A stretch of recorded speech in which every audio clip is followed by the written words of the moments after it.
tous, mesdames, messieurs. Merci de votre fidélité. Merci de votre fidélité à votre émission Autour de l'info. Autour de l'info, aujourd'hui, nous avons deux sujets, deux grands sujets, plus un biscuit.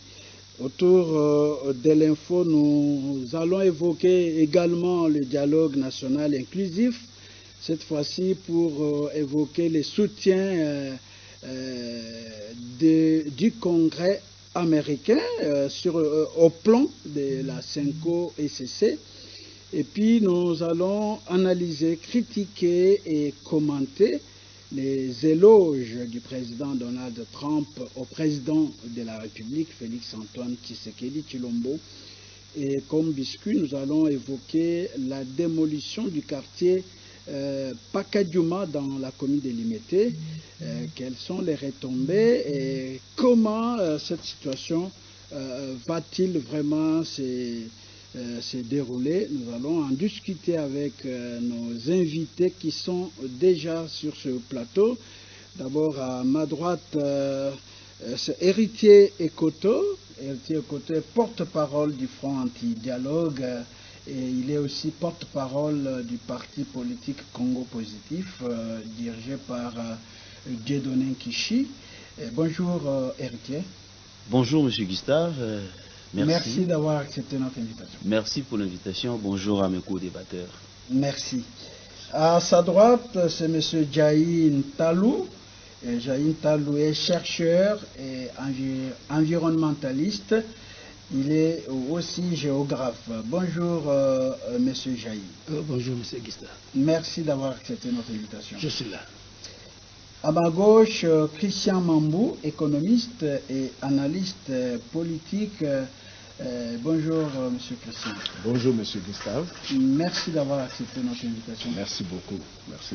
D'accord. Et il y a Papi Mouya, communicateur UDPS, et Gauthier Sopambou, analyste politique, et Van Mukindi, enseignant et analyste politique, qui pourront nous rejoindre en cours de l'émission. Mais déjà, nous commençons avec ces biscuits.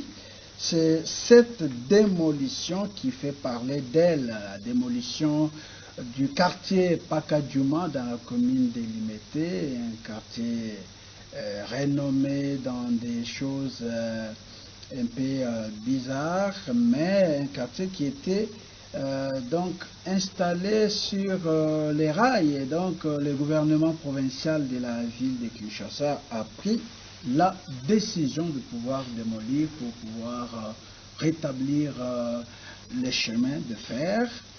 Et dans la suite de ce qui s'est passé, il y a eu beaucoup de choses à boire et à manger. Christian Mambou, comment vous avez appréhendé cette démolition du quartier Pakadjouma? Merci. Avant d'entamer votre question, j'aimerais vous demander d'observer quelques minutes de prière ou de pensée pieuse à Papa Charles Kisolokele, nous les Kimbanguistes. Papa Charles était né un certain 12 février 1914. C'est le fils aîné de Mfumu Kimbangu. Alors on est en train de commémorer son anniversaire aujourd'hui au centre d'accueil Kimbanguiste. Donc j'adresse ma prière en communion avec ceux qui sont en train de commémorer cette grande journée d'anniversaire du fils aîné de Papa Simon Kimbangu, qui a été Papa Charles Kisolokele. Alors, pour répondre à votre question, le quartier Pakadjouma, je suis vraiment bien placé de parler de cette question parce que j'ai été à un moment donné, à la période 1+4, assistant de l'ADG de l'ONATRA, lors de 1+4 en 2000, je crois, 2 ou 2004, je ne sais plus, dans ces années-là. Et le quartier Pakadjouma, c'est un quartier qui a été créé par les gens qui ont été déplacés d'abord sont venus, il y a eu d'abord des catastrophes naturelles, des pluies, les gens se sont déplacés vers là-bas, et d'autres qui ont été chassés en 2014 au Congo-Brazzaville. Du Congo-Brazzaville, ils sont rentrés ici, et ces gens-là n'ont pas eu où aller, et se sont installés au quartier Pakadjouma. Et certains d'ailleurs étaient autour du stade 24, bon, on parle de Rennes Street aujourd'hui, je ne sais pas si on a changé de nom, le stade du 24 novembre, qui est sur l'avenue Kassavobo, Bambar, et ça avait créé des émules. Je crois qu'on avait trouvé solution à ces gens-là qui étaient à côté de la commune, une maison commune de Kinshasa. Mais pour le quartier Pakadjouma, on ne peut qu'encourager le gouverneur,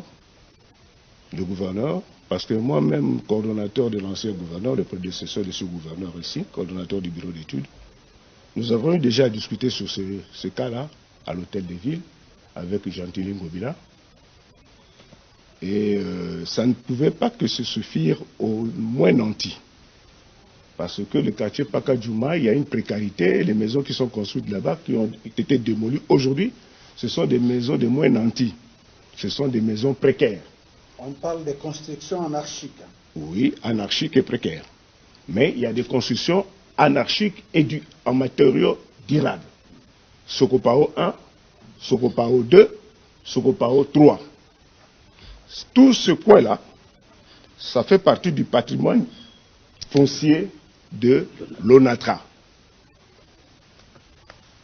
C'est le terminal de conteneurs de l'ONATRA. C'est là où l'ONATRA faisait les formations de ses cadres. Il y avait un centre de formation de l'ONATRA dans ce quartier-là. C'est là où aussi on a rangé les trains. Les trains, c'est-à-dire les trains de locomotives. Quand les trains de locomotives étaient en panne, qu'il fallait changer, on les changeait là-bas. Et ceux qui ont occupé les premiers ce quartier-là, qui ont donné les mauvais exemples, c'est certains cadres de l'ONATRA. Donc, on ne va pas citer des noms ici. Est-ce qu'ils sont... Parce que ce n'est qu'un biscuit. Ce n'est qu'un biscuit, on ne va pas entrer en profondeur. On va entrer en profondeur peut-être dans d'autres émissions. Mais quelle est votre appréhension de ce qui s'est passé? La démolition directe? La démolition directe, oui, le projet est bon. Le projet est bon, on doit renouveler les chemins de fer, les réseaux de chemins de fer de l'ONATRA. Mais on doit aussi reloger, on doit se relocaliser. On délocalise, on doit relocaliser les gens. Ces gens-là ne sont pas... Ce sont des Congolais qui votent pour la République. Ils ont leurs droits comme citoyens. Sauf qu'ils sont dans des situations de précarité telles qu'ils ne savent pas où aller se loger. C'est à l'État de prendre en charge leur logement et de préparer les sites d'accueil pour ces gens-là. On ne peut pas les laisser dans la rue. Et maintenant, nous avons vu des réactions. Ils ont caillassé des bus, des véhicules des honnêtes gens. Ils ont fait le pillage et ça ne met pas de la sécurité dans la ville. Bien on les a délocalisés pour créer de la sécurité, ça a créé une autre insécurité. Parce qu'ils ne sont plus maîtrisables à l'heure actuelle. On ne sait pas où ils sont. Ils peuvent se retrouver en ville, faire des dégâts en ville, tout comme ils peuvent se retrouver dans d'autres communes pour faire des dégâts là-bas aussi. On ne sait pas mettre la main sur eux. Alors, pour cela, il fallait que ça se fasse concomitamment dans une commission. Une grande commission interministérielle ou interinstitutionnelle. Parce qu'il y a le gouvernement central. Nous avons le gouvernement central qui est logé par l'hôtel de ville de Kinshasa, par le gouvernement provincial de Kinshasa. Donc il y a une certaine promiscuité entre le gouvernement central et le gouvernement provincial.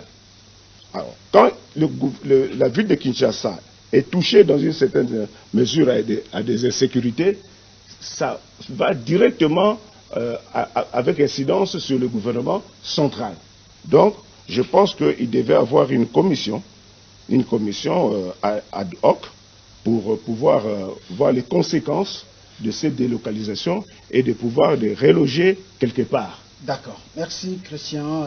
Alors, héritier Koto, comment vous avez analysé cette situation lorsque on a vu les habitants de Pacadjouma s'énerver, brûler les pneus, se fâcher, jeter des pierres sur les autorités, et on a même assisté à une scène entre un officier des forces armées avec le ministre provincial qui a touché 13 000 $.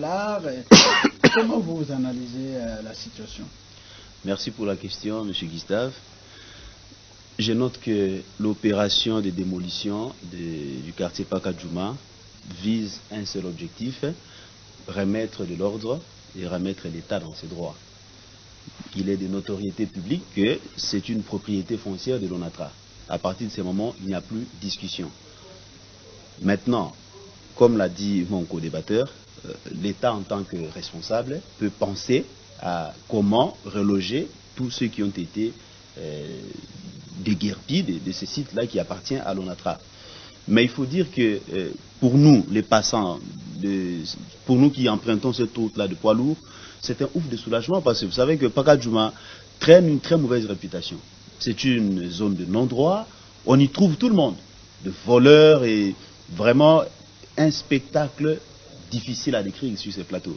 Donc pour nous, nous pensons que ce serait une bonne chose que l'État mette de l'ordre dans ces quartiers parce que on est souvent victime de vols de téléphone, tous ceux qui passent là-bas, ils se plaignent de bandes, de voyous, de voleurs et tout ça, de malfrats. Donc il faut les mettre hors d'état de nuire, mais comme je l'ai dit, l'État en tant que et les parent conséquences, responsable, il y a eu tout ça. 3 morts et puis des blessés. Je condamne fermement toutes ces morts inutiles, parce que la Constitution consacre la sacralité de la vie humaine. C'est pas bon. Déjà, on a beaucoup de morts à l'est du pays. La tragédie du Congo, c'est plus de 6 millions de morts. Faire d'autres morts supplémentaires, ça n'arrange pas la situation. Donc, que tout se fasse dans le respect du cadre légal en vigueur. Alors, voilà que faire pour calmer la situation et remettre de l'ordre, mais aussi prendre en charge les victimes de cette démolition? C'est ce que j'ai dit. Un, les occupants doivent comprendre qu'ils occupent ces terrains illégalement. Ça ne leur appartient pas. Deux, l'État en tant que responsable, parce que l'État a l'obligation de protéger les citoyens. En tant que responsable, peut trouver une solution B pour les reloger dans un autre site, mais pas dans ce site-là. Voilà ce que je peux dire. Merci. Environnementaliste, chercheur, géographe également, la situation de Pacadjouma, ça vous a quand même interpellé, M. Diaye Italo? Merci beaucoup, M. Gustave. S'il y a des Congolais qui peuvent dire que non à ces mouvements, ce n'est pas normal. Parce que l'environnement de Kinshasa, c'est tout le monde qui se plaint. Et quand tout le monde se plaint, et le monde extérieur, l'image que nous vendons, cette image est comment? Je vous rappelle une chose que le problème de Pacadjouma, c'est un problème de bidonville. C'est un problème de bidonville qui existe même dans certaines villes du monde.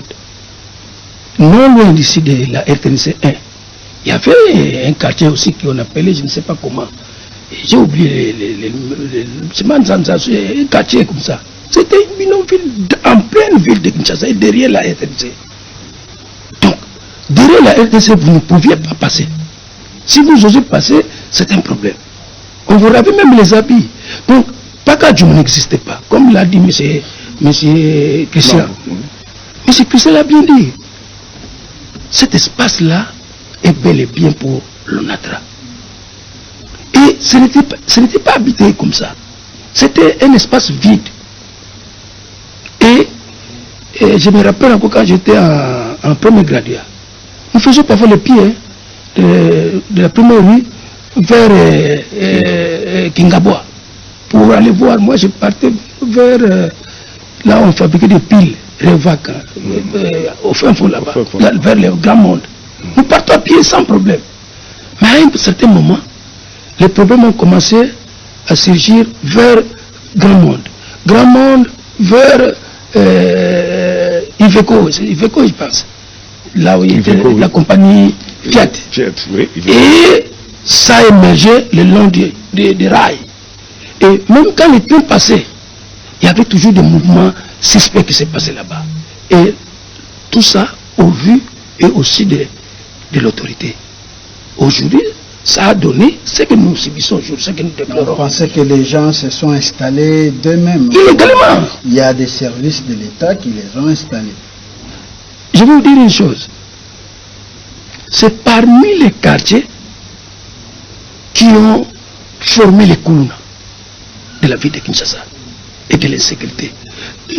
Une personne peut les suivre de Kanlouka, mais il quitte Kanlouka, il se retrouve vers Pakatoumo, vous ne les verrez pas. Parce que les maisons qui sont là, il faut que vous soyez des milliers pour traverser. Sans quoi, non. Ça, c'est un danger public que l'État a laissé pendant un temps. Et aujourd'hui, ça a des conséquences. Mais je ne pense pas que le gouverneur, donc il ne s'est pas organisé pour que ce mouvement puisse avoir lieu. Quand le gouvernement a lancé, le gouverneur a lancé le mouvement de démolition, avant, ça a posé des problèmes. On a touché même certaines personnalités de la ville, notamment l'honorable, je pense, Godin Poy. D'ailleurs, ce qu'on a laissé à Godin Poy, je pense que l'État est encore bon. Normalement, il faut arracher, parce que la maison se trouve sur la maison, sur la route. Même si on a cassé, mais la maison se trouve toujours sur la route. Donc si l'honorable Godin Poy est très prudent, il peut même démolir et changer de position. Parce qu'aujourd'hui, peut-être on a laissé cette partie, mais demain on va enlever tout. Donc c'est un danger public. Laisser le gouverneur faire son plan, mais que lui-même, le gouverneur aussi, puisse planifier les choses. De telle sorte que... Autrefois, vous avez dit qu'il n'y a pas de plan de C'est ça. développement. J'arrive, mon cher ami Gustave. Le grand problème, il faut associer tout le monde. Les géographes, les démographes, les topographes, les environnementaux, tout le monde. Et quand on émet une idée, c'est tout le monde qui contribue. Moi, je peux donner une idée positive, mais que M. Christian va contredire. Ben non, si nous faisons ça, voilà les conséquences. Mais quand M. Christian va dire non, moi quand je dois... Peut-être l'ami en question, M. Héritier, va dire oui, c'est bien, mais voilà les conséquences. Et à la fin, il y a des solutions. C'est pour ça que je dis que le gouverneur doit avoir un plan stratégique de la ville. Même s'il quittait, celui qui vient, il va se référer de ces plans stratégiques. Mais ce n'est pas la première démolition. On a vu des démolitions derrière, déjà sous Kimbuta, Ngobila. On détruit, on ne fait rien sur place. Après quelques jours, les gens retournent. Monsieur Gustave, on a détruit sur Nyangwe, on a détruit un peu partout dans la ville. Hein. Et après, il n'y a rien qui est fait. Aucun projet. Les bonnes solutions qui n'ont pas de suivi, ce sont des mesures nulles. C'est quand vous prenez des mesures, il faut prendre des précautions éternelles. Donc, des précautions permanentes. Aujourd'hui, on a encore avec les contrôles. C'est une bonne chose. Et vous avez remarqué sur le terrain un changement. Mais ce changement doit être continuel, permanent. Mais qu'est-ce que nous constatons? À un certain moment, il y a les laisser aller. Moi, on m'a conduit, des fois, l'autre monsieur, je suis venu en retard. D'accord, merci. Le chauffeur a même dévié de discuter, monsieur Jaï. Merci. Merci beaucoup. Alors, il y a monsieur Van Mukendi qui vient de nous rejoindre. Van est enseignant et analyste politique. Van, vous nous trouvez en train de terminer les biscuits qu'on avait prévus, la démolition du quartier Pakadjouma. Comment vous appréhendez cette action du gouvernement provincial de la ville de Kinshasa? Que faire pour qu'il y ait la paix, mais aussi qu'il y ait l'ordre? Oui, merci M. Gustave pour la question. Je profite pour saluer tous ceux qui me suivent maintenant, toutes mes bases. Je commence d'abord par mon président national Simon Moulamba Mpoutou et mon parti politique, la CODEP, aussi à mes co-débatteurs. Voilà, vous savez que même quand une personne a une pathologie de la septicémie, on a toujours donné, administré à la personne des produits, n'est-ce pas, pour guérir. Et il y a des mesures qui sont prises, pas pour ne pas faire du mal, mais c'est pour aider la population. Vous savez, si vous avez déjà eu le temps d'emprunter cette route, poids lourd, dès qu'il est 19 h, vous aurez pitié, hein, et vous n'allez pas croire que nous sommes au centre-ville. Mais c'est grave, il y a certains actes qui se passent là que vous ne pouvez pas adorer, aimer. Vous savez, même du point de vue normal comme ça, personne ne peut accepter de voir comment est-ce que le train, là où le train est en train de passer, qu'il y ait des milliers et des milliers de personnes à cet endroit. D'abord, il y a beaucoup de risques à ce niveau-là. Lorsqu'il y a le passage de train, et vous savez, peut y avoir un problème de déraillement. Vous savez combien vont perdre la vie? Moi, je pense que c'est une bonne mesure. Deuxième élément, c'est aussi un problème sanitaire. Vous allez voir que les conditions de vie que mènent les habitants de ce coin, vous allez regretter, vous n'allez pas dire que nous sommes à Kinshasa. Je salue la mesure. Il faut que les gens arrivent à comprendre que les temps, nous devons changer des choses. Nous devons évoluer à notre manière. Et si vous prenez les coins Pakadjouma, aujourd'hui, c'est le point focal de choléra. C'est le point focal des épidémies ici à Kinshasa. La plupart des maladies, lorsqu'elles veulent commencer, et ce n'est pas ailleurs, c'est là le point focal de la plupart des maladies. Donc, alors, on a détruit la solution. La solution pour les victimes, est-ce qu'en détruisant, on a mis fin aux épidémies qui attaquaient la population? Est-ce qu'en détruisant, on a mis fin à tout ce que vous pensez? Logiquement parlant, si vous posez même la même question à ceux qui sont là, les habitants là de Pakadjouma, Kawele, je vous dis, ils savent bien que ce n'est pas un endroit qu'on peut d'abord construire. Eux-mêmes sont conscients, malgré qu'ils sont en train de crier de part et d'autre, ils sont conscients. L'État, le gouvernement provincial, je crois bien qu'il les avait déjà avertis depuis très longtemps que nous allons démolir. Je ne pense pas que le gouvernement provincial s'est levé du coup comme ça pour aller démolir. Il y a eu un avertissement, il y a eu un préavis. Préparez-vous parce que cet endroit, et c'est une propriété de l'État et nul n'a le droit de construire là-dessus. Donc moi je salue cette mesure. Les gens doivent commencer à comprendre avec le temps. Ce n'est pas seulement là aussi. Hein. Je vous amène les gens qui sont tout au long de la rivière Kalamu. Mais il y a des gens qui construisent, vous voyez qu'il y a la rivière, mais lorsqu'il y a inondation, mais s'il y a perte en vies humaines, vous allez voir, ce sont les mêmes populations qui crient où est l'État. Mais est-ce qu'ils ne savent pas qu'il y a de ces endroits qu'il ne faut pas construire?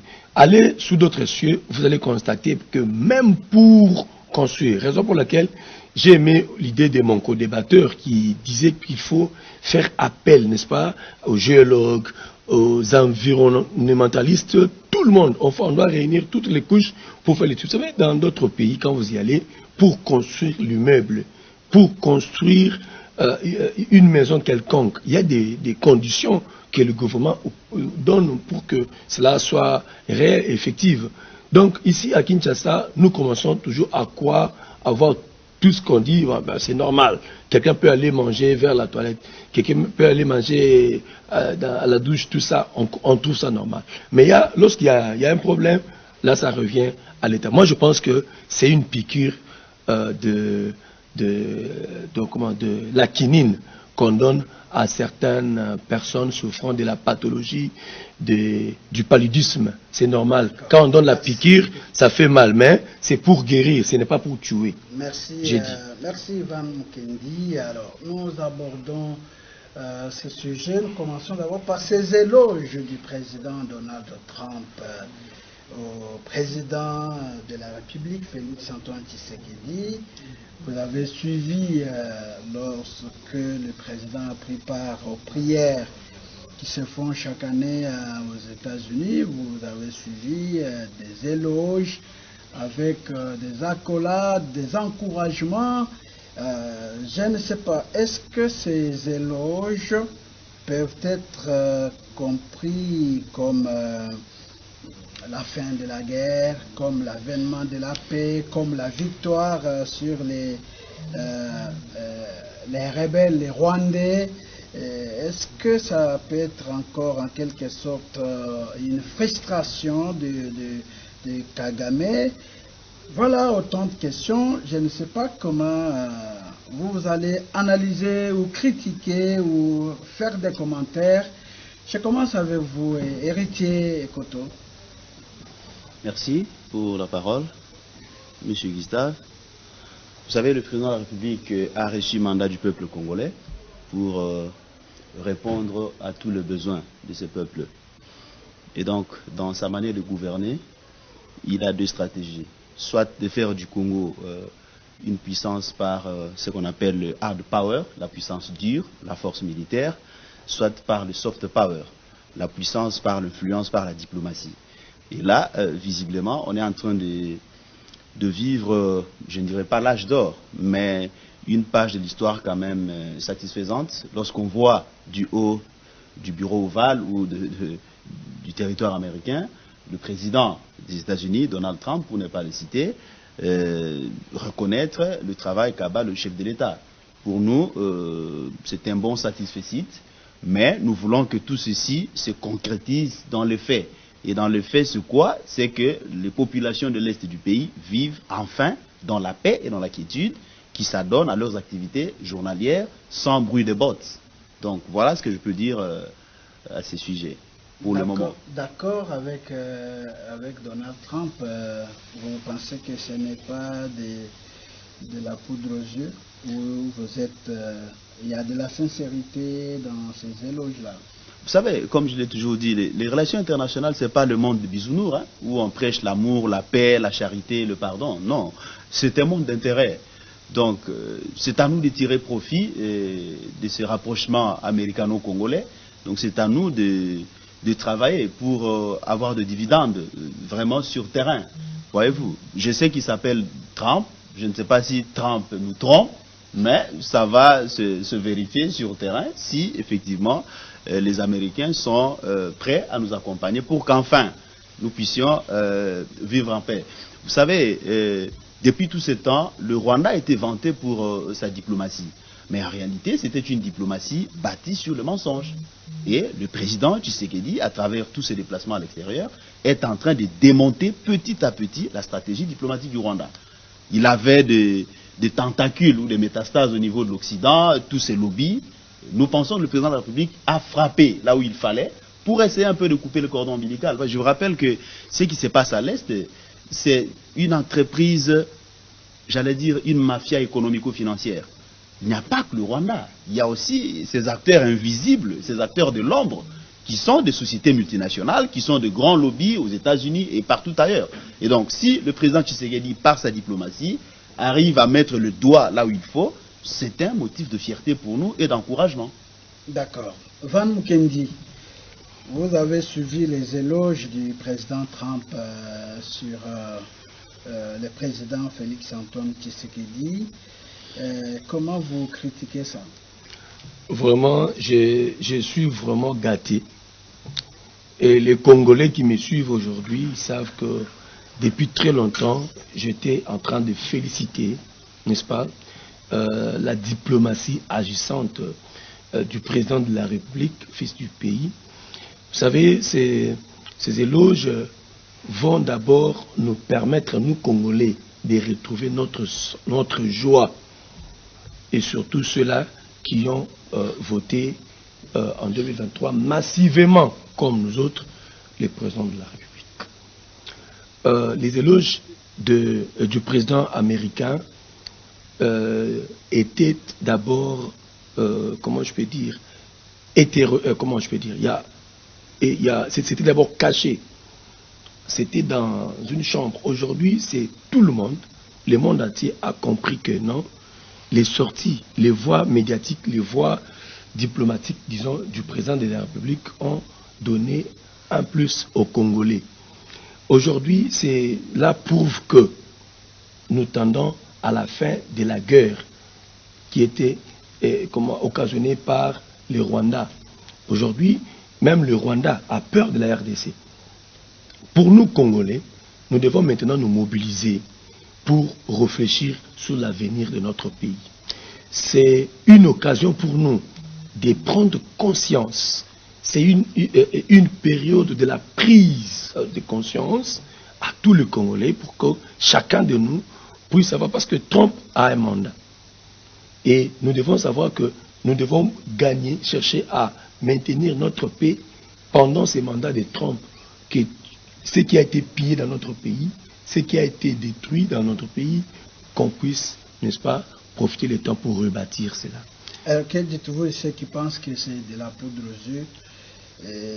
Parce qu'on a assisté à déjà beaucoup de déclarations de Donald Trump, mais sur le terrain, la situation ne change pas. Il y a toujours la guerre qui se poursuit, les troupes rwandaises sont toujours sur le sol congolais et continuent à mener des hostilités, mais entre-temps, on cajole le président, on lui jette des éloges. Les opposants ou ceux qui ne sont pas d'accord avec ce qui s'est passé pensent que c'est de la poudre aux yeux. Non, les gens qui pensent que c'est la poudre aux yeux, ce sont les gens de mauvais cœur. Mais les vrais Congolais des pères et des mères encouragent et félicitent ces éloges du président américain. Les opposants, ici, quand la mère patrie est attaquée, il n'est pas question d'un opposant. Il faut voir maintenant la mère patrie. Nous devons tous nous mettre ensemble pour penser à rebâtir notre pays, reconstruire le pays aujourd'hui. Vous savez que la RDC a beaucoup souffert depuis très longtemps. C'est une occasion pour nous de nous permettre de nous relancer dans toutes les activités économiques, sociales de notre pays. Nous profitons de ça. Ces éloges-là, on n'a pas fait ça à notre pays, on a fait ça en RDC. C'est la RDC qui gagne aujourd'hui. C'est le Congo de Fachi Beton qui gagne. C'est le Congo de Lumumba qui gagne. Voilà. D'accord. Alors, M. Jaï, vous avez une autre critique ou vous avez un commentaire à faire sur ce qu'on a assisté publiquement devant des milliers de personnes? On a vu que le président de la République a une très belle image devant les présidents les plus puissants du monde. Et moi, je prends un exemple d'un papa et sa famille. Quand un papa s'occupe de ses enfants et que les enfants se retrouvent à l'interne et à l'extérieur, c'est l'avantage de la famille, non? C'est le papa, les enfants doivent acclamer. Comment on félicite votre papa à l'extérieur, mais vous vous dites non, ah, Vilogoana, c'est pas bon. Nous devons être unis. Et sachez bien qu'une guerre sans diplomatie est vouée à un échec. Une guerre sans diplomatie. Oui, le Rwanda aujourd'hui nous a mené une guerre là, je ne sais pas, une guerre, je peux dire, intelligente.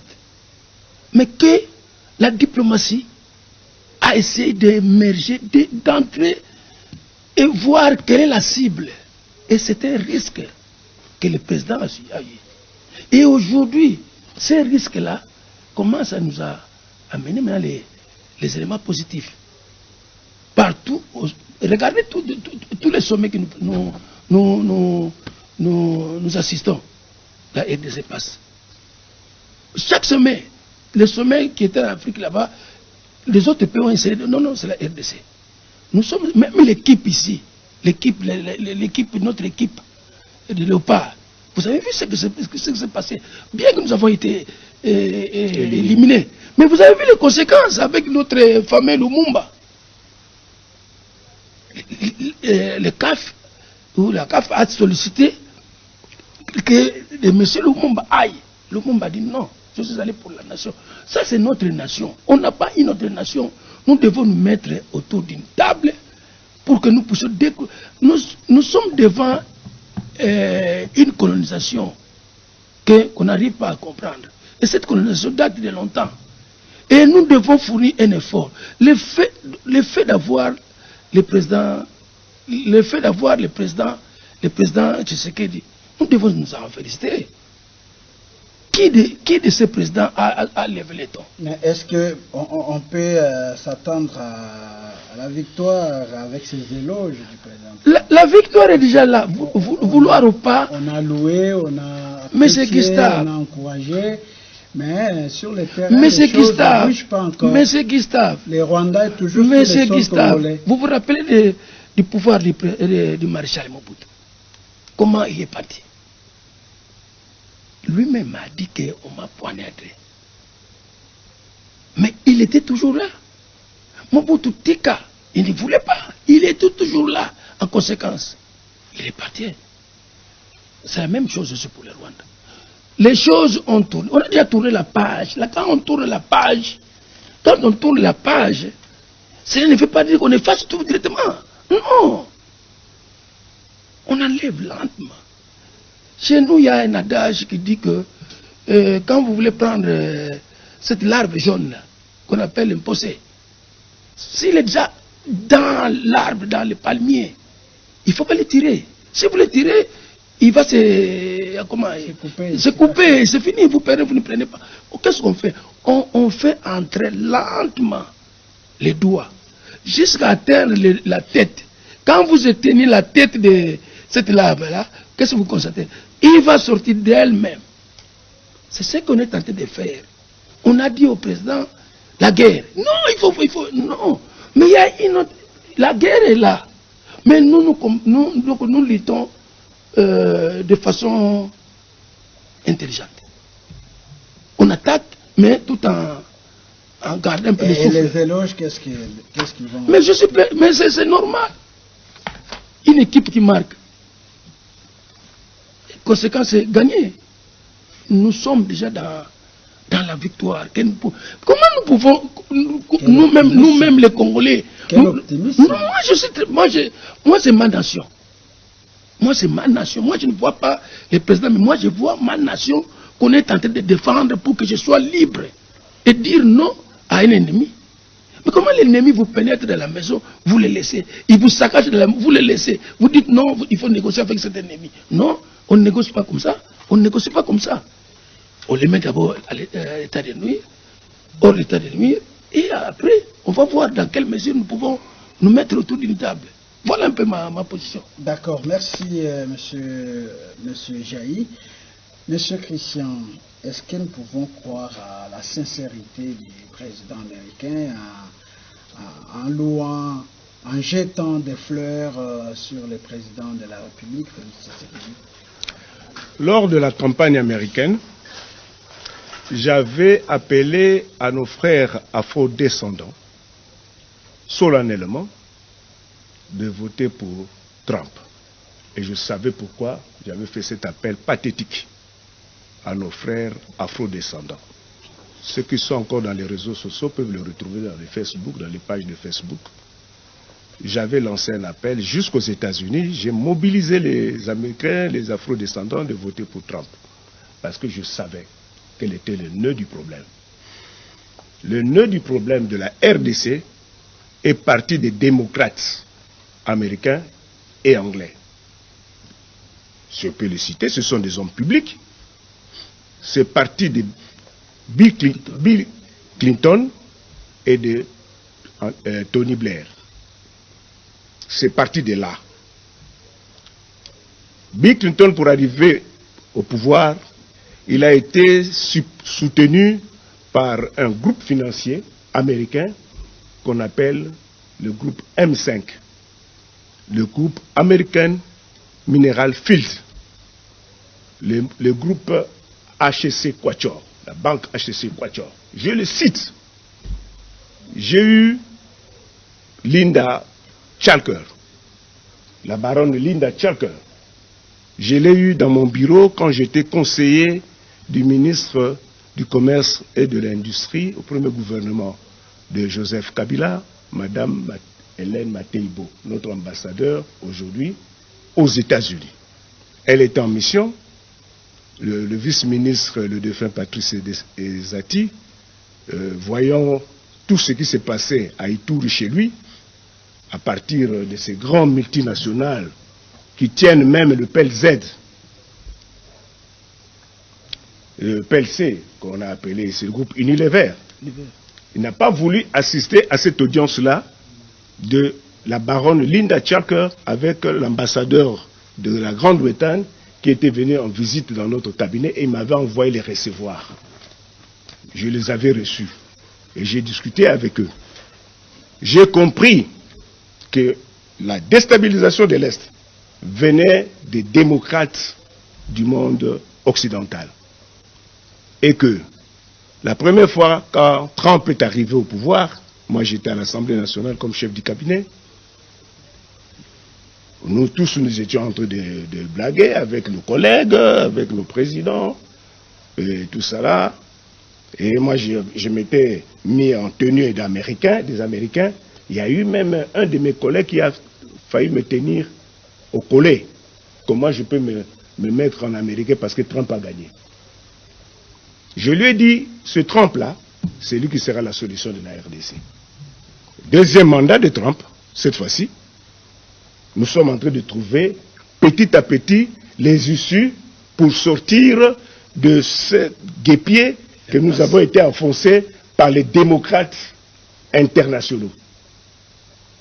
Trump, en arrivant, a dit, je vais démanteler le système de Biden. Il a tenu bon. Et Tshisekedi a choisi le bon côté, parce que lors de la campagne, moi j'ai des relations autour du grand chef de la haute hiérarchie. Il y avait des délégations qui étaient parties quand même aux États-Unis pour suivre, que le président avait envoyé. Parmi lesquels, il y avait 2 amis. Et quand ils sont revenus, moi j'ai posé la question, mais vous êtes partis aux États-Unis, de quel côté étiez-vous partis? Quand ils m'ont dit qu'ils étaient partis pour Trump, j'ai dit vous étiez dans le bon. Et voilà, Trump a tenu Félix par la main.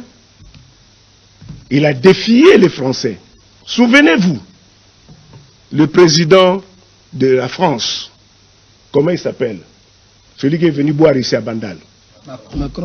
Macron. Macron a déclaré ouvertement face au public congolais que vous ne savez même pas protéger vos frontières. Il l'a dit. Il ne faudrait pas vous plaindre, vous ne savez pas protéger vos frontières et tout ça là.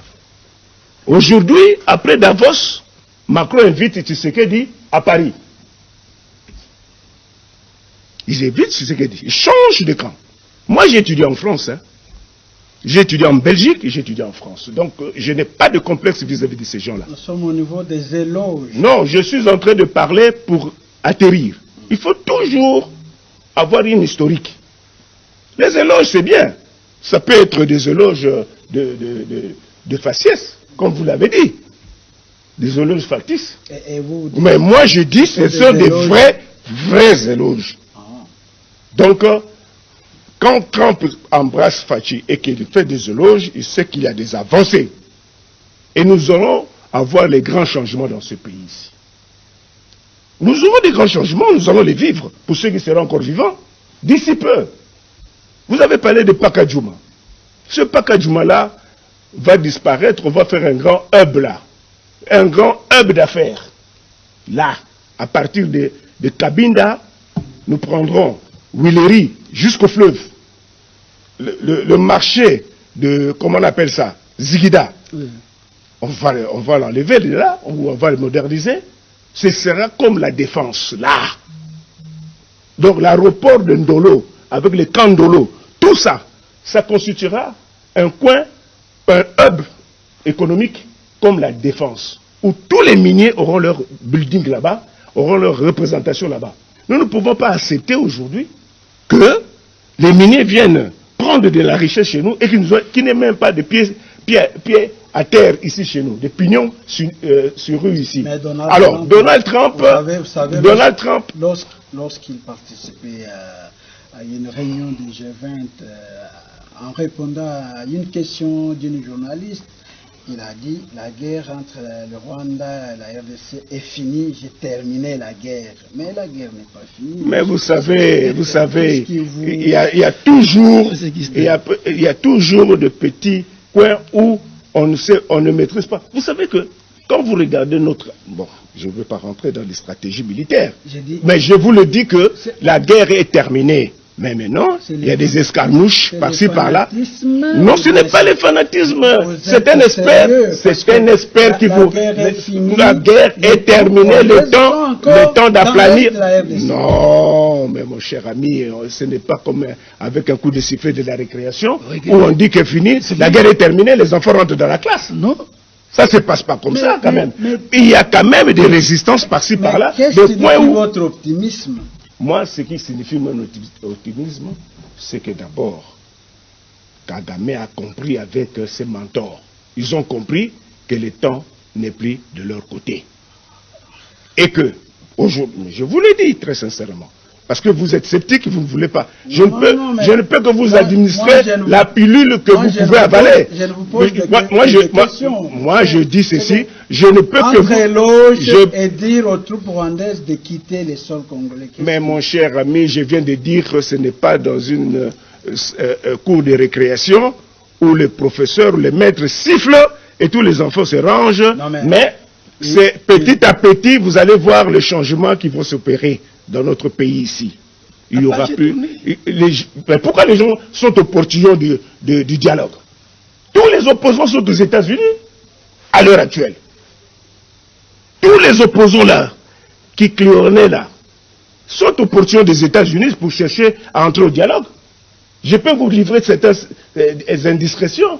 Je sais, dans le camp de notre frère Moïse Katumbi, il y a des gens qui téléphonent ici à nos petits jeunes gens, des communicateurs, pour dire faites des bruits pour le dialogue, nous devons entrer dans le dialogue.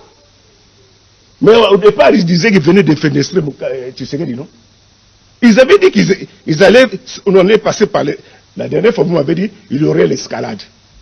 Vous me l'avez dit, que s'il n'y a pas de dialogue, il y aurait l'escalade. Mais maintenant, ils sont au portillon des États-Unis, dans les administrations des États-Unis, pour chercher à tout prix pour qu'il y ait dialogue. Pourquoi?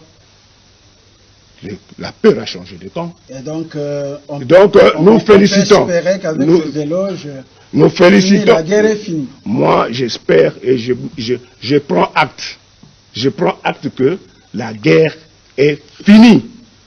Le président Tshisekedi a gagné. D'accord. Il est victorieux dans sa diplomatie agissante. Merci, monsieur Christian. Alors, je reviens à vous, Van Mukendi.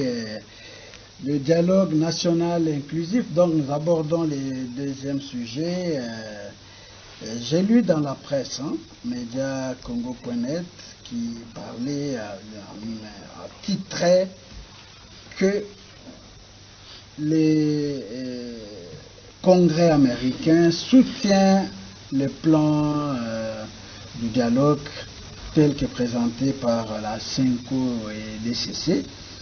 Et puis, entre les éloges qu'on vient de suivre et puis le congrès américain qui, par le truchement d'un sénateur qui loue, qui admire les plans de la 5OSC, pensez-vous que ça sera, si on l'admet, si ça peut se concrétiser, le plan de la 5OSC peut amener les gens à dialoguer comme il se doit et trouver des solutions à la crise congolaise?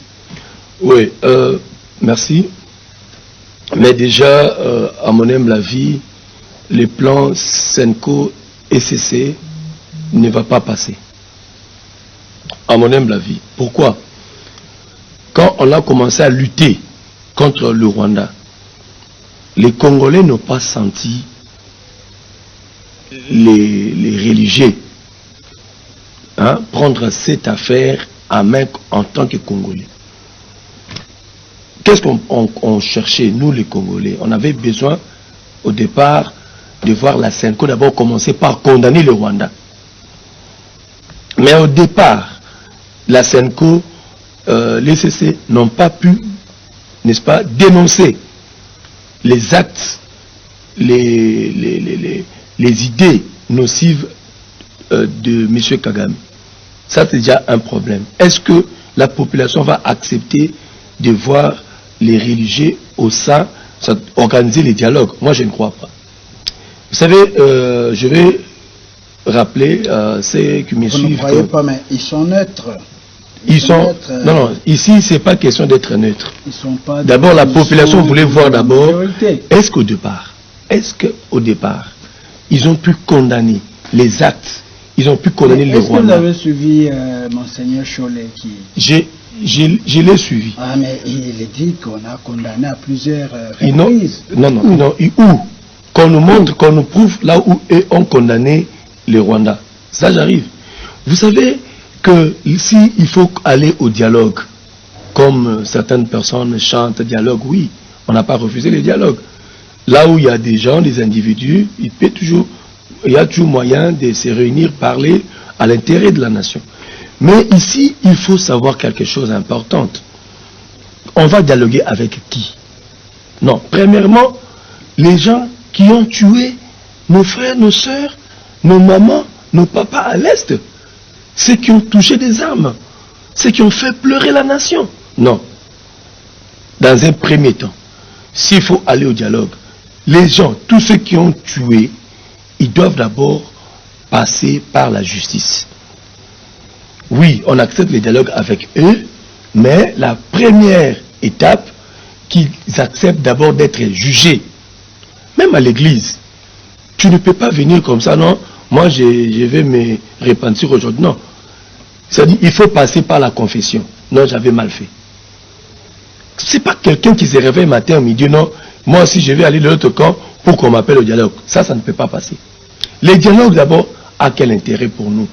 Vous savez que les dialogues vont d'abord permettre ou résoudre les conflits.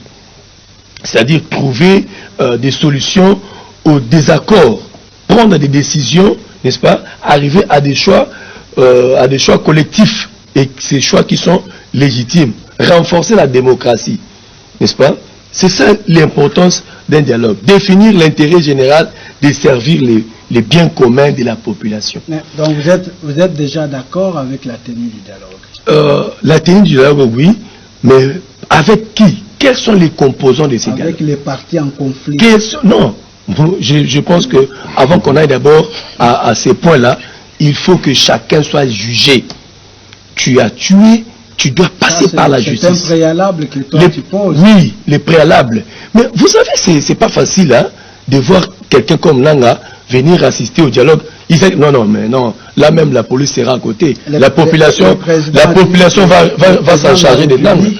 A justement dit ça, qu'il y aura dialogue, mais pas avec ceux qui ont touché au sang, ceux qui ont jamais, ceux qui ont touché à l'arme. Jamais. Mais dernièrement, je crois le 9, on a opté pour que Lorenzo puisse commencer les consultations avec les partis en conflit, y compris ceux qui ont touché au sang. Et vous dites non, vous voulez contredire ce qui est dit? Mais monsieur Gustave, vous savez que j'ai parlé d'abord de ces préalables, n'est-ce pas, du dialogue. En premier lieu, tous ceux qui ont tué les paisibles citoyens, qui ont touché des armes, n'est-ce pas, pour mettre mal à l'aise ces pays, ils doivent d'abord accepter d'être jugés. Non, j'avais tué, effectivement, on te juge. Quand tu es jugé, la justice fait son travail, c'est par là, maintenant nous passons à la deuxième étape pour assister au dialogue. Ce n'est pas, vous savez que cette histoire doit prendre fin aujourd'hui. J'ai dit, cette histoire-là, c'est-à-dire quelqu'un se lève le matin, je vais aller à la rébellion, quand on va appeler le dialogue, je vais aller. Ça va finir. Il faut d'abord mettre ces préalables, la première condition, pour que tu assistes, n'est-ce pas, au dialogue, il faut d'abord accepter d'être les préalables jugé. contenus dans l'exposé de motifs de la Constitution. Mais vous savez que nous sommes dans l'obligation. Malgré ces dispositifs, ils sont allés. Et la crise est là, il faut les associer au dialogue. Monsieur Christophe, c'est lui qui aime son pays. Même si tu as un problème, tu ne peux pas aller tuer tes frères. Là, il ne faut pas soutenir cette thèse. Que quelqu'un s'élève, non, moi je vais aller toucher les armes pour qu'on m'appelle au dialogue. Jamais. Là, je vous dis, les Congolais ne seront pas d'accord de voir les gens qui ont fait pleurer les gens à l'est du pays, les gens comme des Nanga, venir assister au dialogue. Là, ça ne va pas passer. Les dialogues, oui, déjà, je pense que la guerre a pris fin. Vous avez vu avec les éloges, on a parlé des éloges tout de suite, le président de la République, avec sa diplomatie agissante, a déjà lutté pour mettre fin à la guerre de l'Est. J'ai aimé mon co-débatteur qui a dit que ce n'est pas les coups de sifflet de la récréation. Mais laissez-moi vous dire la vérité, monsieur Christophe. Même à l'école, hein, même à l'école, quand on siffle la fin de la récréation, il y a 2, 3, 4, 5 élèves qui traînent encore à la cour. Il y a des... Oui, c'est déjà la fin. C'est déjà la fin de la guerre. Oui, ils seront punis. Ils seront punis. Tous ceux qui traînent là, ils seront punis. Le directeur de discipline est là. Il a déjà sifflé. Il y a 3, 4, 5 élèves qui traînent. Ils seront punis. Donc, vous voulez dire que parce qu'il y a des éloges, il n'y a pas question de dialogue? Non, pour l'instant, il n'y a pas question de dialogue.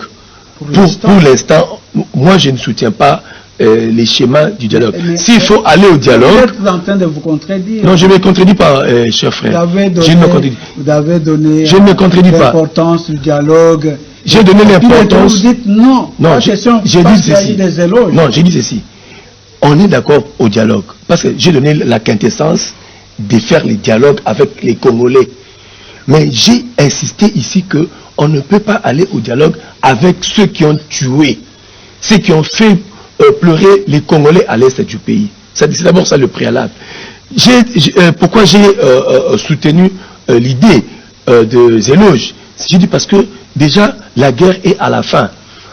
Il n'est pas seulement question, parce que ces gens-là vont profiter pour dire non, non, comme c'est déjà les dialogues, nous pouvons maintenant trouver notre part. Non, pas question.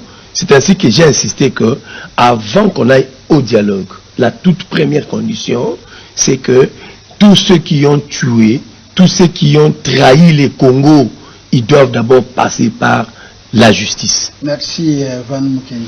Alors, Jaï Ntalo, comment vous voyez la position du sénateur américain qui soutient le plan du dialogue tel qu'est présenté par la CENCO-ECC? Monsieur Gustave, je pense c'est tout le monde qui dit que nous sommes d'accord. Même le président lui-même a dit que nous sommes d'accord avec le dialogue. Mais avec qui? Et quand les prélèves catholiques sont partis, le président les avait dit ouvertement que si nous devons avoir le dialogue, pas avec tel. Il l'a dit. Mais j'ai une préoccupation dans ce dialogue-là. Nous devons avoir le dialogue, oui. Ok? Quand? Où? Avec qui et comment? Et quand je dis Mais là, le président l'a dit dans le discours devant les diplomates. Monsieur Gustave, excusez-moi un peu. Quand, où, avec qui et comment? J'ai 4 animateurs. Le premier animateur, c'est le président lui-même.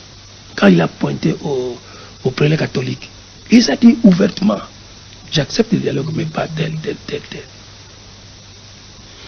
Et nous avons encore le docteur Mukwege. Moi, je ne l'ai pas suivi, mais c'est tout le monde qui suit. Même quand je suis les émissions, on a dit que Mukwege a dit que oui, dialogue, mais attendons que la guerre termine. C'est après la guerre. Mukwege a dit ça. Moi, je n'ai pas suivi. Mais j'ai suivi parce que tout le monde qui disait que non, Mukwege a souligné que oui, la guerre, mais après ces hostilités. Après. Pas question de dialogue maintenant. Il faut d'abord terminer la guerre. Oui. Et après, Nanga, lui-même, Nanga a déclaré, ça j'ai suivi, la guerre est finie. Nanga qui dit que la guerre... Mais nous, les Congolais, nous sommes ici à Kinshasa, même dans les plateaux, nous ne voulons pas croire que la guerre est finie. Nous insistons que la guerre est finie. Trump a dit la guerre est finie. Le président dit mais les Congolais disent toujours que non, hostilité.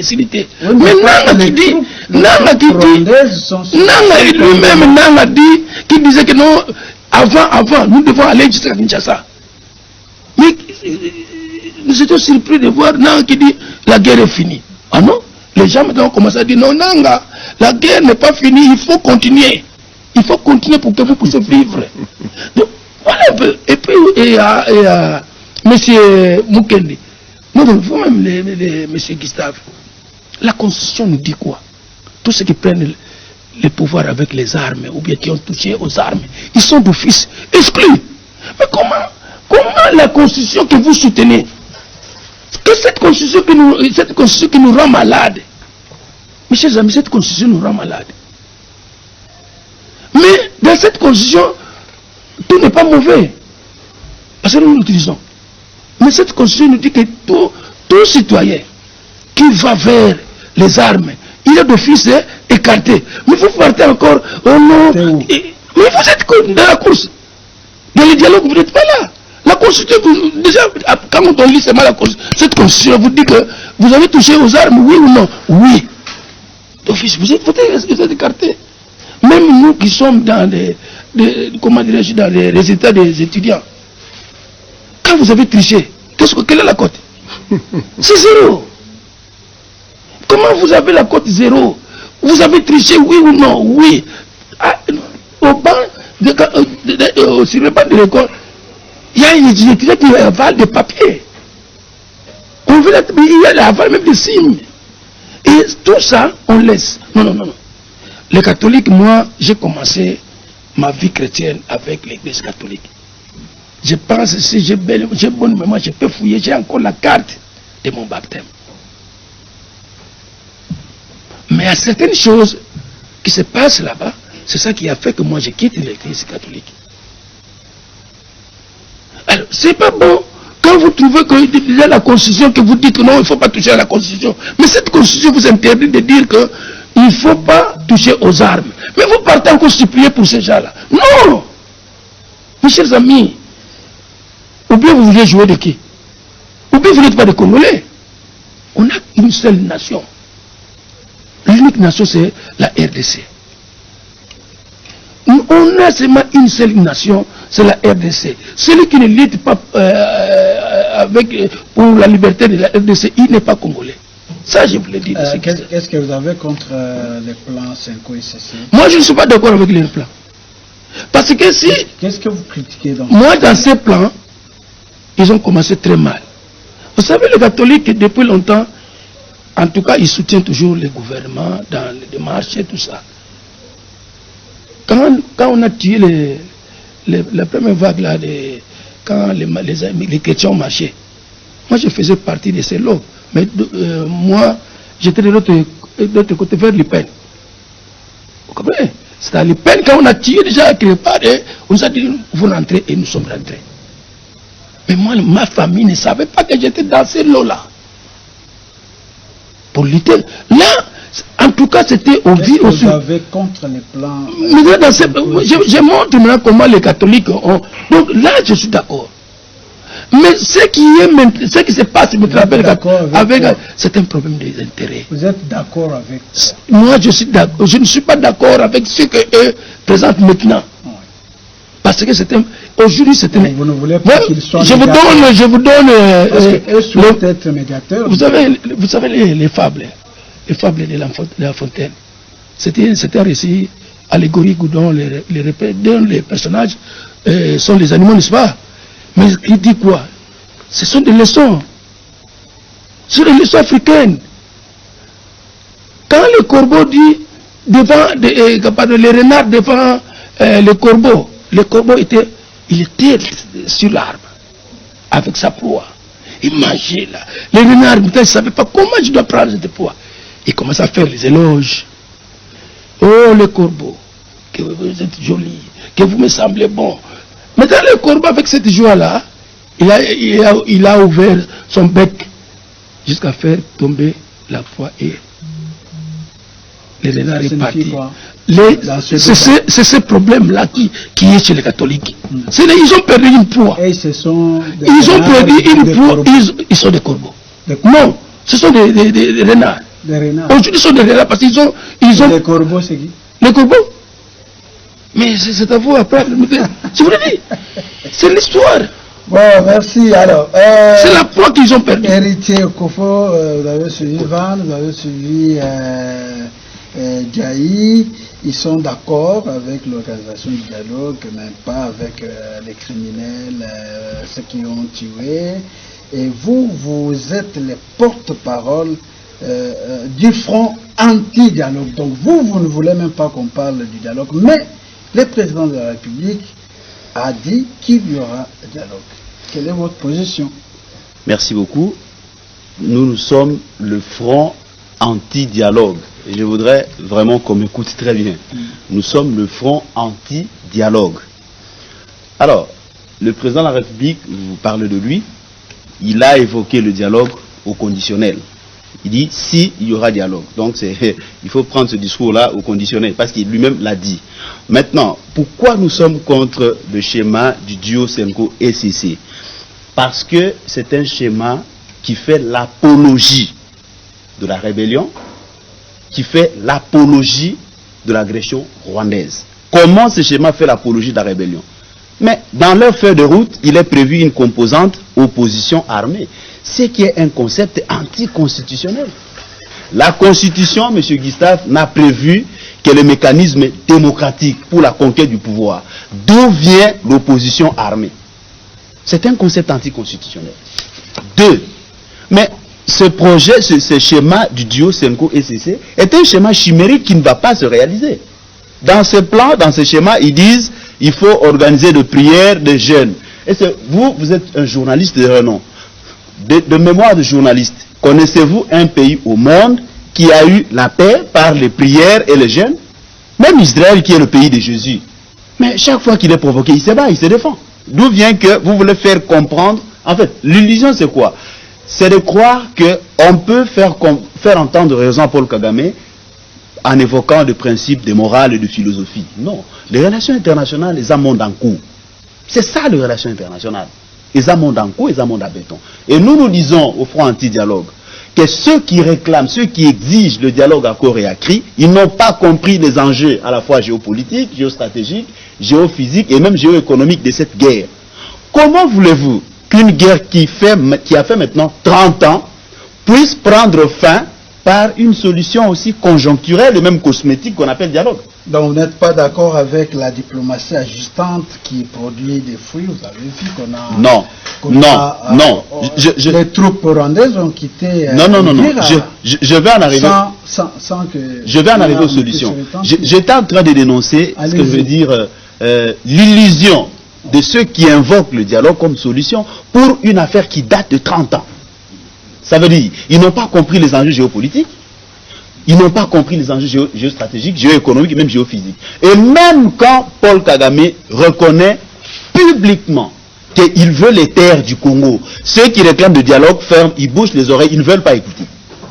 Voyez-vous, le dialogue vient dédouaner l'agresseur. Parce qu'aujourd'hui, ça ne fait l'ombre d'aucun doute. L'agresseur est connu, il s'appelle Paul Kagame. Tous les rapports des Nations Unies le disent.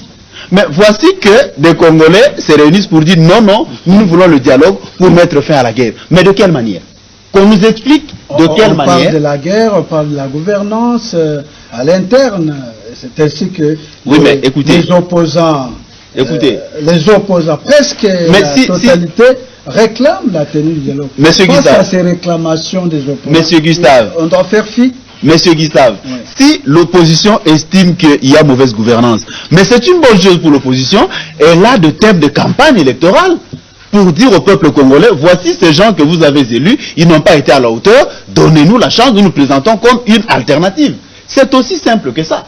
Alors, le dialogue comme solution, c'est du cosmétique, c'est du déjà entendu. Monsieur Gustave, ceux qui exigent le dialogue à corps et à cri, je leur pose une question, qui nous disent où se trouve Nkunda Batware. où se trouve Jules Moutebousi, où se trouve Bosco Ntaganda. Bosco Ntaganda qui a servi l'armée, les FARDC, pendant des années, général 4 étoiles, vivant aux frères de la princesse. Quand on a mis la main sur lui, on l'amène à la CPI, on lui pose la question, tu es de quelle nationalité? Il dit, je suis rwandais. Et ça n'a ému personne, s'il vous plaît.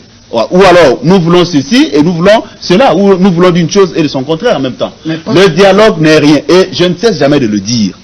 Le M23, en tant que tel, n'a pas d'autonomie.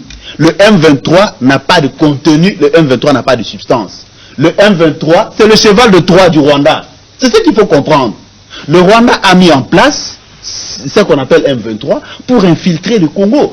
Et ce n'est pas nouveau. Rappelez-vous, RCD, CNDP, M23 première version, M23 ressuscité et bis repetita. C'est l'histoire qui se répète. Bis repetita. C'est la même musique. C'est la même chanson. Donc, des Congolais se permettent... C'est la même chanson. C'est la même chanson, c'est la même musique. Qui terminait par le dialogue. Et voilà, vous savez, je vais en arriver. Vous avez le Sun City, et puis lorsqu'il y a eu crise, vous avez Saint-Sylvestre. Ok, très bien. Vous faites bien d'évoquer Sun City. Mais cette constitution, nous l'avons obtenue de Sun City, non? On a dit que les belligérants avaient fait ce qu'ils ont appelé la paix des braves. C'est ça, non? Et nous avons cette constitution, on a vanté le pacte républicain. Maintenant, la question que nous on pose, où est la paix? S'il est vrai que tout avait été réglé à Sun City, maintenant, où est la paix? Pourquoi on y revient? Pourquoi tous à corrompre? Pourquoi ce cercle vicieux? C'est aussi simple que ça. Et l'esprit de Sun City, si vous ne le savez pas, l'esprit de Sun City, c'est que le Congo est une propriété privée des politiciens. C'est ça l'esprit de Sun City. Ça veut dire que même s'il y a la constitution, même s'il y a des institutions, il faut toujours réconciliable entre politiciens. C'est ça que ça veut dire. C'est aussi simple que ça. Et vous proposez quoi pour donner la solution nous avons dit, à cette crise? Nous avons dit ceci. Il y a deux solutions, à la fois à l'interne et à l'externe. À l'externe, c'est ce ballet diplomatique mené par le président de la République. Il faut aller vers ces lobbying qui soutiennent le Rwanda. Il faut aller vers ces sociétés multinationales qui s'agglutinent derrière le Rwanda, qui gravitent autour du Rwanda pour couper le cordon ombilical vis-à-vis du Rwanda. Et c'est ça que le président de la République a compris, c'est qu'il est en train de faire. D'où les éloges de Trump. On en a parlé tout à l'heure. Mais à l'interne, qu'est-ce qu'il faut faire? Mais quand la patrie est menacée, l'article 63 oblige tous les Congolais à la défendre. C'est aussi simple que ça. C'est aussi simple que ça. Il faut défendre la République face à la menace extérieure, face à l'agression rwandaise. C'est ça que nous pas la défendre par le dialogue. Hein? S'il vous plaît. Il n'y a aucun dialogue. Le dialogue vient dédouaner le Rwanda, ça je le dis. Comment vous n'êtes pas responsable d'une situation? Comment viendrez-vous mettre fin à cette situation? Et l'agresseur lui-même passe aux aveux. Il a reconnu Urbi et Orbi. Que c'est moi. Le problème, ce n'est pas M. Tshisekedi. Paul Kagame l'a dit. Mais les opposants ne veulent pas écouter. Le dialogue, pour eux, c'est un raccourci. Primo, pour avoir le pouvoir, c'est faire nommer. Secondo, c'est une prime à la guerre. Des gens deviendront des majors, des généraux, à l'issue de ce qu'on appelle dialogue. Donc pour nous, c'est rien du tout. La résolution 2773 qui dit quoi? Recommande, il y a une clause qui recommande le dialogue. C'est une distraction. Il y a les différents du monde là, les grands qui pensent que les Congolais doivent se réunir. D'ailleurs, la dernière réunion à Luanda, ils ont conclu qu'il faut qu'il y ait dialogue et déjà les consultations. Et le président a dit qu'il y aura dialogue. Vous continuez à dire non, pas question, il faut se battre. Je ne sais pas de quelle manière. Monsieur Gustave, vous ne voyez pas que vous n'êtes pas sur le rail. Monsieur Gustave, vous savez, la démocratie, c'est la dialectique. C'est la thèse, la synthèse, la thèse, l'antithèse et la synthèse. Et cela nourrit la vitalité de notre démocratie.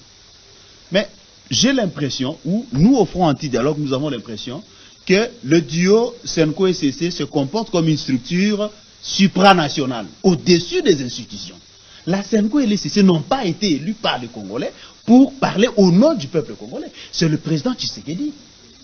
Mais pourquoi la Senko et certains opposants viennent apostropher le mandat qui a été conféré à des élus? Respectons quand même l'article 5 qui confère la souveraineté au peuple congolais. Les Congolais ont élu un certain nombre de personnalités une catégorie de personnes pour les diriger pendant 5 ans. La légitimité court dans le délai de 5 ans. Mais d'où vient qu'en plein exercice de leur pouvoir obtenu par la voie des urnes, des individus sortent pour apostropher ces mandats? Non. Que la SEMCO et le CC ne nous ramènent pas au querelle des investitures ou à la société féodale. On n'a pas besoin de ça. Donc, pas question de dialogue, il faut se battre. Le dialogue est une solution cosmétique et conjoncturelle qui ne mettra pas fin à un conflit datant de 30 ans. Il faut lire l'ouvrage de Charles Onana pour comprendre les enjeux liés à cette guerre. C'est au-delà du cosmétique, c'est au-delà de l'apparent. C'est aussi simple que ça. Vous êtes d'accord avec Mukwege? Mais Mukwege nous a rejoint parce que nous, vous vous rappelez, vous m'avez déjà reçu plusieurs fois sur ces plateaux. Je l'avais dit, in tempore non suspecto, que nous, on n'était pas preneurs du dialogue, simplement parce que le dialogue est cosmétique en tant que solution, c'est conjoncturel. La situation que nous avons exige un peu plus de sérieux. Ça exige le génie des Congolais pour y mettre fin. Je termine par là, monsieur Gustave. Vous savez que l'Holocauste juif avec Adolf Hitler, c'était, je crois, 6 millions de morts. Hein. Et même le génocide rwandais, c'est 800 000 morts.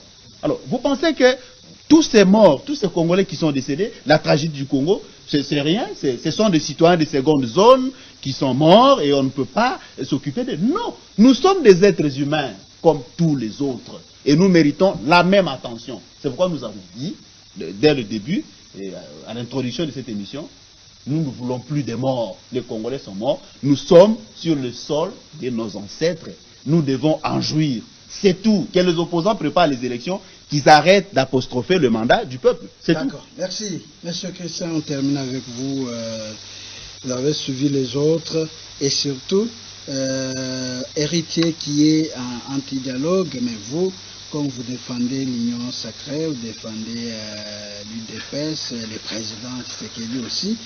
Le président dit qu'il y a dialogue, mais lui dit pas question, on doit se battre.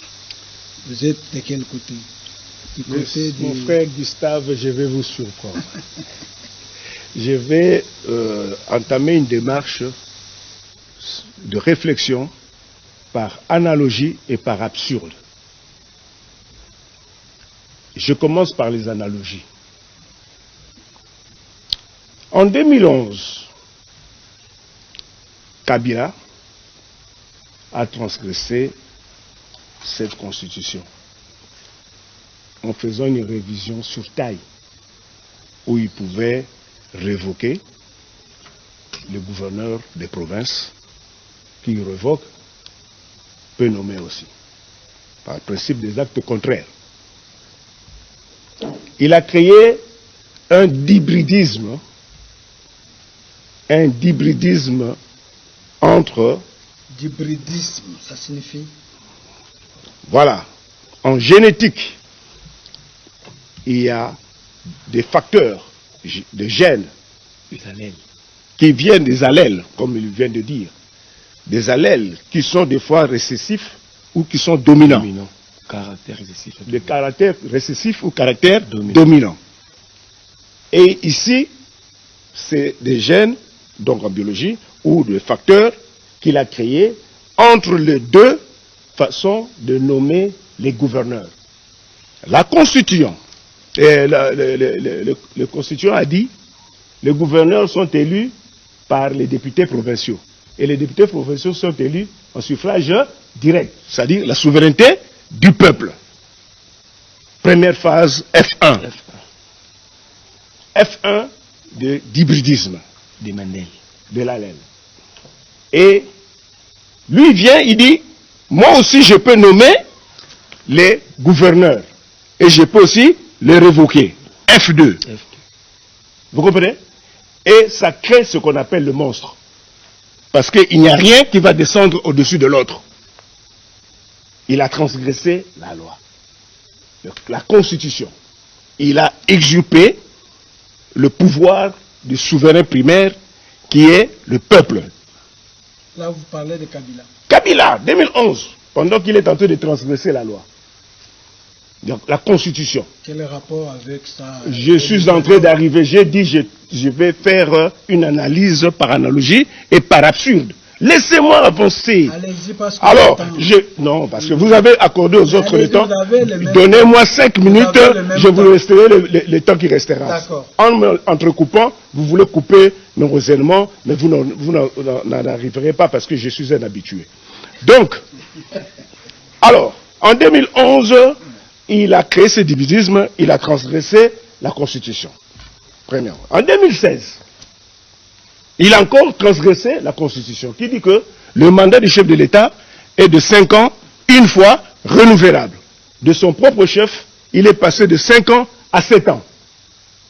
Nous avons, au lieu d'avoir les élections en 2016, nous l'avons eu en 2018.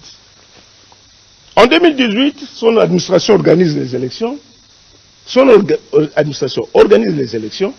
Et on proclame provisoirement par Nanga Tshisekedi président. Il y a eu contestation de pasteur Théodore Ngoï et Fayoulou. Ils sont partis au procès en Cour constitutionnelle.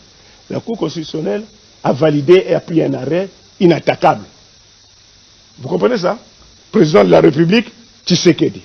Quelque temps plus tard, ceux qui organisaient les élections à leur temps, pour Tshisekedi, disent que Tshisekedi n'est pas légitime. Il n'a pas été élu, il est là de fait. Nous rentrons dans un contexte qu'on appelle de transition politique légale. Pourquoi légale?